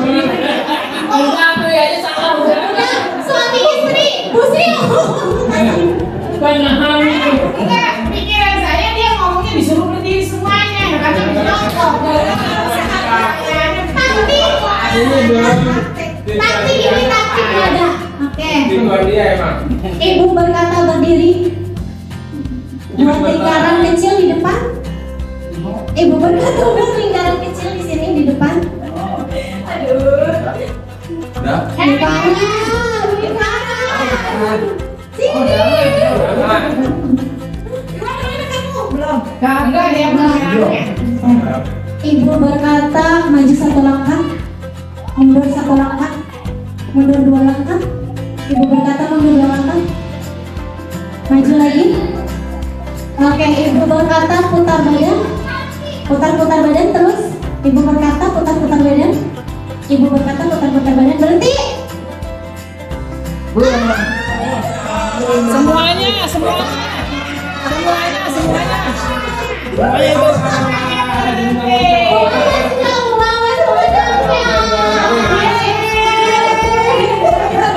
Dapat door prize, tiket umroh. Berantamnya aja. Oke, terima kasih. Alhamdulillahirrahmanirrahim. Untuk diseminasi kali ini sudah selesai. Diharapkan dari kegiatan kali ini rekan guru semua bisa mendapatkan ilmu yang baru, dan jangan lupa untuk diterapkan. Kalau sudah tahu ilmunya, kita terapkan bersama-sama, dan juga tadi diselingi beberapa tips briefing bisa diterapkan juga untuk peserta didiknya. dan juga semoga kegiatan kali ini menyenangkan dan bermanfaat. Mungkin ada yang mau disampaikan sebelum kita tutup? Tidak ada. Oke, kemudian kita tutup dengan sama-sama membaca lafaz hamdalah. Alhamdulillahirabbil alamin. Subhanaka Allahumma wa bihamdika asyhadu an la ilaha illa anta astaghfiruka wa atubu ilaik. Assalamualaikum warahmatullahi wabarakatuh.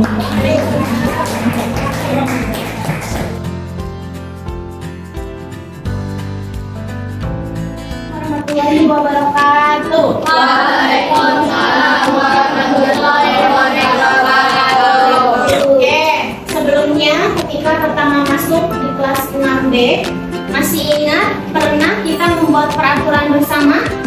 Masih ya? Yang maju satu-satu ke depan. Masih ingat? Ya, masih ingat ya. Nah, sekarang Ibu ingin mengulangi bagaimana kita membuat kesepakatan kelas atau keyakinan kelas. Ya, keyakinan kelas ini akan kita yakini dan kita jalankan karena peraturan dan keyakinan kesepakatannya berasal dari kita semua ya. Kamu juga menyumbang peraturan yang harus kita sepakati bersama. Jadi harus kita laksanakan bersama. Siap? Siap ya. Oke, sekarang silakan pikirkan satu peraturan sekolah atau kelas yang harus kita jalankan untuk membuat sekolah aman, nyaman, dan menyenangkan. Menurut kamu apa sih yang harus dilakukan oleh seluruh warga sekolah agar sekolah aman, nyaman, dan menyenangkan? Oke, silakan dipikirkan. Silakan maju yang sudah ada. Kalau sudah dituliskan oleh temannya, tidak boleh ditulis lagi, cari lagi.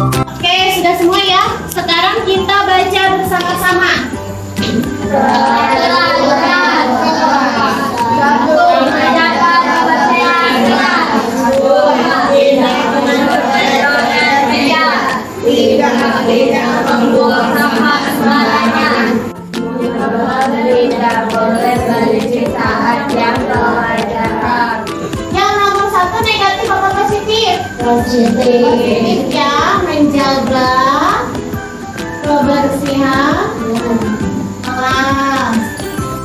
Yang kedua, tidak mencoret-coret meja. Negatif kata positifnya apa? Menjaga kebersihan meja masing-masing ya.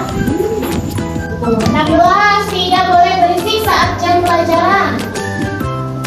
Berarti harus apa? Tertib. Nanti ketika jam pelajaran. Oke, kita baca bersama-sama lagi. 1, 2, 3. Menjaga kebersihan kelas. Menjaga kebersihan meja. Oke, sekarang kita akan mencari nilai-nilai kebajikan atau nilai-nilai kebaikan yang ada pada peraturan ini. Ya, sikap kita harus apa?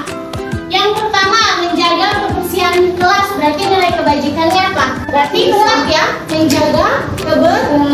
menjaga kebersihan. Kemudian mendengarkan guru ketika menjelaskan. Harus saling menghormati dan menghargai. Oke nih, kita baca bersama-sama nilai kebajikan yang harus kita laksanakan.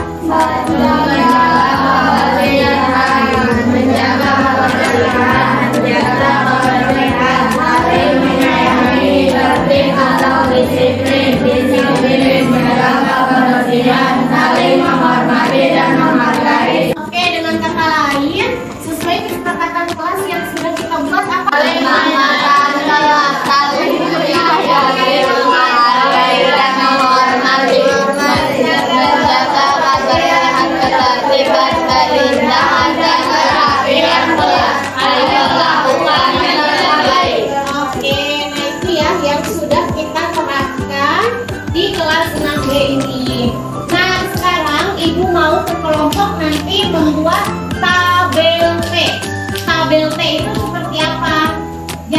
kalian buat tabel, contohnya.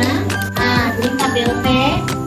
Judulnya adalah di sini tampak seperti, tidak tampak seperti. Contoh, menjaga kebersihan kelas berarti negatifnya apa? Misal, mengotori kelas.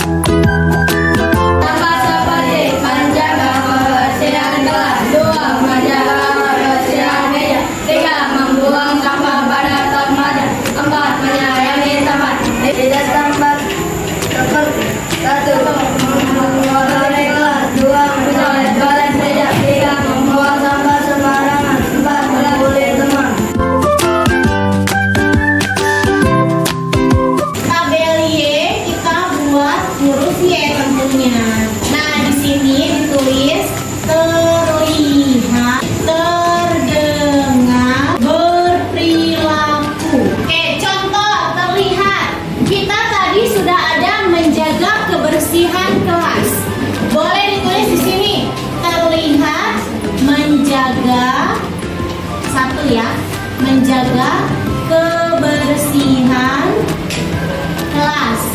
Terdengarnya seperti apa? Apa yang kita ucapkan? Misalnya apa? Ya, untuk menjaga kebersihan kelas biasanya kita mengucapkan apa yang berhubungan dengan kebersihan kelas? Yuk apa? Yuk kita pikir. Nah, yang terdengar itu adalah yang diucapkan. Kemudian perilakunya apa? Apa yang kita laksanakan? Melaksanakan piket. Iya, melaksanakan piket kelas. Terlihat 1. Menjaga kebersihan kelas. 2. Menyayangi teman. 3. Terdengar. 1. Yuk kita pikir. 2. Ada yang bisa dibantu. 3. Berperilaku. 1. Melaksanakan piket kelas. 2. Menolong teman yang membutuhkan bantuan. 3. Kotak yang pertama itu diisi tentang guru, tugasnya apa. Kemudian murid, tugasnya apa. Kemudian guru, tugasnya bukan, murid, tugasnya bukan apa. Guru tugasnya apa kira-kira? Ih, pinter banget sih. Murid tugasnya apa? Belajar. Guru tugasnya bukan, misal menyakiti. Tugasnya bukan membuli ya.